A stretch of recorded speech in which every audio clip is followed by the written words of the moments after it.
गरीब पूरी सब्जी वाली की कहानी। एक गांव में पूनम अपने पति मोहन के साथ रहा करती थी। पूनम और मोहन के 3 बच्चे होते हैं, जिनके नाम महक, पीहू, परी होते हैं। मोहन अमीर चंद जी नाम के एक आदमी के यहाँ काम करता है। तुम मेरे सभी नौकरों में से बहुत ही ईमानदार और वफादार नौकर हो और तुम मेरा सभी काम अच्छी तरह करते हो, विश्वसनीय भी हो। धन्यवाद तुम्हारा। अरे साहब, ये आप क्या कह रहे हैं?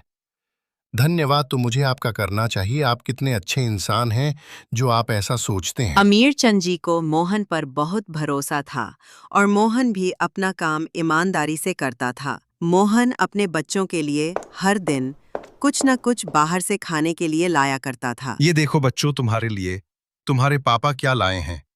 क्रीम रोल, गरम जलेबी, पूरी कचौरी और मालपुआ भी। अरे वाह पापा, क्या बात है, मजे ही आ गया आज तो। जी आप भी ना ये सब दे देकर आप इन्हें बिगाड़ दोगे घर का खाना। इसे तो खाया नहीं जाता, बाहर का चाहे जितना दे दो। बिटिया पूनम, तुम्हारे हाथ की बनी पूरी सब्जी सभी को बहुत पसंद आती है।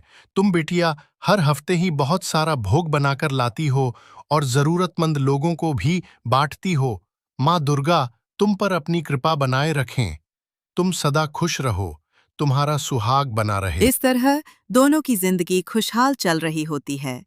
लेकिन फिर एक दिन अमीर चंद जी के घर से 10 लाख रुपए की चोरी हो गई।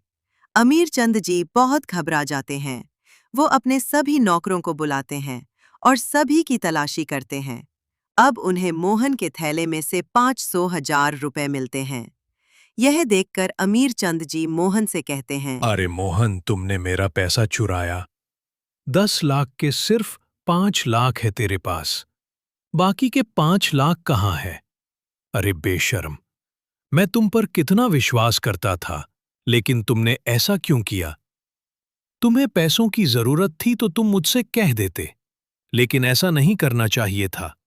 आज तुमने मेरा भरोसा तोड़ दिया। साहब, मैं कुछ नहीं जानता। मेरा यकीन कीजिए, माता रानी की कसम, मैंने कोई चोरी नहीं की। मेरे थैले में ये रुपए कहाँ से आए मुझे नहीं पता। मुझ पर भरोसा कीजिए साहब, मैं आपके आगे हाथ जोड़ता हूं। मैं निर्दोष हूं। मुझे अब तो तुझे सजा मिलकर ही रहेगी। तूने गुनाह किया है।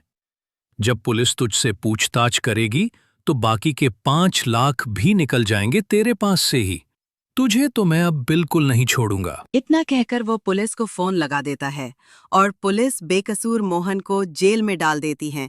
जब उसकी पत्नी पूनम को इस बात का पता चलता है, तब वो फौरन पुलिस स्टेशन जाती है और अपने पति से कहती है, आप बिल्कुल भी चिंता मत कीजिए, मैं जानती हूँ आप निर्दोष हैं और देवी माँ भी जानती हैं। आप बिल्कुल भी चिंता ना करें, मैं वकील करूंगी और केस लड़ूंगी। मैं पूरी कोशिश करूंगी आपको जेल से बाहर निकालने की। अब कुछ नहीं हो सकता पूनम।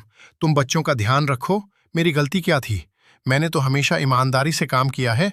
उसका ये सिला दिया है मेरी किस्मत ने। मैंने आपसे कहा ना, आप हिम्मत नहीं हारेंगे। मैंने कहा ना आपसे, आपकी बीवी सब ठीक कर देगी। पूनम फिर मंदिर जाती है और अम्बे माँ से प्रार्थना करती है। अम्बे माँ, आप और मैं, हम दोनों जानते हैं मोहन जी ऐसी गलती नहीं कर सकते और ऐसा घटिया काम वो कभी नहीं करेंगे। मुझे अपने पति को निर्दोष साबित करने में आपकी मदद चाहिए माँ। अम्बे माँ, आपका मेरा साथ देना होगा। पूनम लॉयर को हायर करने जाती है। तभी वो कुछ सोचने लगती है। अम्बे माँ, मैंने ये तो सोचा ही नहीं, वकील को हायर करने के लिए भी पैसे चाहिए, उसका भी इंतजाम करना होगा। अब मैं क्या करूं, इतने पैसे कहाँ से लाऊं? तभी वहाँ पर पीहू और परी अपनी अपनी गुल्लक लेकर आते हैं। अपने मासूम हाथों से अपनी माँ को देते हुए कहते हैं, माँ, यह हमारी गुल्लक है, आप इसमें से सारे पैसे ले लो। माँ, हम जानते हैं पापा बेकसूर है और आप पापा को जेल से घर ले आओ। हमें पता है पापा को पुलिस अंकल पकड़ के ले गए हैं। हमारे पापा कभी ऐसा काम नहीं करेंगे क्योंकि वो हमारे पापा हैं। अपने बच्चों की बातें सुनकर पूनम भावुक हो जाती है और अपने बच्चों को सीने से लगा लेती है और कहती है, मेरे बच्चों, तुम्हारे पापा को कुछ नहीं होगा, पापा जल्दी ही घर आ जाएंगे। वह पैसा जुटाना के लिए बहुत चिंतित होती है और वह कई सारे लोगों से पैसों की मदद मांगती है, लेकिन कोई भी उसकी मदद नहीं करता। अब वह हार मानकर एक पेड़ के नीचे बैठ जाती है। तब उसके मन में एक विचार आता है। मैं पूरी सब्जी बना के मंदिर में भोग लगाती हूँ और अम्बे माँ की कृपा से वो सभी को अच्छी भी लगती है। क्यों ना मैं सब्जी पूरी का ठेला लगा लूं और उसे बेच के जो पैसे आएंगे उसी से मैं वकील हायर कर लूंगी। हाँ, यही सही रहेगा। ऐसा करके ही मैं उन्हें बचा सकती हूँ। फिर वो ठेला लगा लेती है। पूनम ने पूरी सब्जी का ठेला लगाया ही था कि थोड़ी ही देर में उसकी ठेले पर ग्राहकों की भीड़ हो जाती है और सभी ग्राहक पूनम के हाथ की पूरी सब्जी की तारीफ करते नहीं थकते। वो बड़े ही चाव से खाते हैं। वाह वाह, एकदम लाजवाब पूनम बहन, एकदम लाजवाब बनी है पूरी सब्जी। हाँ, तुम्हारे हाथ में तो जादू है भाई, साक्षात अन्नपूर्णा का आशीर्वाद है तुम्हारे ऊपर। धन्यवाद भैया। इस तरह पूनम बहुत अच्छे पैसे कमाती है और एक लॉयर को हायर कर लेती है। कोर्ट में पेशी होती है। अदालत की कार्रवाई शुरू की जाए। माफी चाहता हूँ मैं सर, अभी तक अमीर चंद जी कोर्ट में नहीं पहुंचे। तभी अमीर चंद जी वहां आ जाते हैं और कटघरे में खड़े मोहन के पास पहुंचते ही उसे गले लगा लेते हैं। सभी इस दृश्य को देखते रह जाते हैं। फिर जज कहते हैं, ये सब क्या है?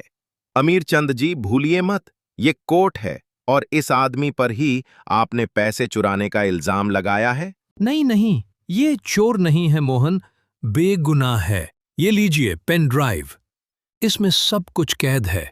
मेरे कमरे में एक खुफिया कैमरा भी है, ये रिकॉर्डिंग उसकी ही है।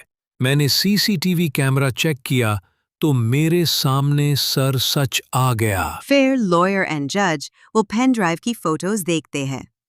तब मालूम पड़ता है चोरी तो दूसरे नौकर ने की है और लखर ने 5 लाख ले लिए और 5 लाख मोहन के थैले में डाल दिए, जिससे कि मोहन पर शक जाए।